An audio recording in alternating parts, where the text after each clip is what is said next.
మాది 5 ఎకరాల పంట. ఈ ఆటికి 15 రోజులు మేము ఇంట్లో కష్టపడుకుంటుంటే మా కాడికి వచ్చి కాటాలు పెడతలేదు, చేస్తలేదు. మేము ఇంట్లో చచ్చి పుడతానం. అప్పుడు అవి పండించే కాడ సేకరి చేసి చచ్చినాము. ఇప్పుడు ఈ కళ్ళంలో కూడా మమ్మల్ని చంపుతాను. తొందరగా కొనుక్కొని తీసుకపోతే మేము మా ఏదో కూలి నాలో చేసుకొని అన్న బతుకుతాం కదా. ఆ కూలీలు చేసుకోకుండా అవుతుంది, ఇక కొనుగోలుకు పోకుండా అవుతుంది. మేము ఎక్కడి వల్ల ఇప్పుడు 5 ఎకరాల పంట నానిపాయ. మేము ఏం చెయ్యాలా, ఎటు పోవాలా, ఏం తినాలా, ఈ అప్పులు ఎట్లా కట్టాలా, సప్పులు ఎట్లా కట్టాలా, మేము ఎట్లా చెయ్యాలా చెప్పు. ప్రభుత్వం ఆదుకోకుంటే ఇప్పుడు మాకు 4-5 పిల్లలు ఉన్నారు.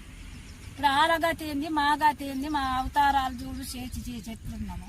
తిన పంట భూమి పాలు అయిపోయింది, నీళ్ళ పాలు అయిపోయింది, కొనుగోలు కొంటలేదు. 15 రోజుల సంధి తనలాడుతాను, సత్తాను.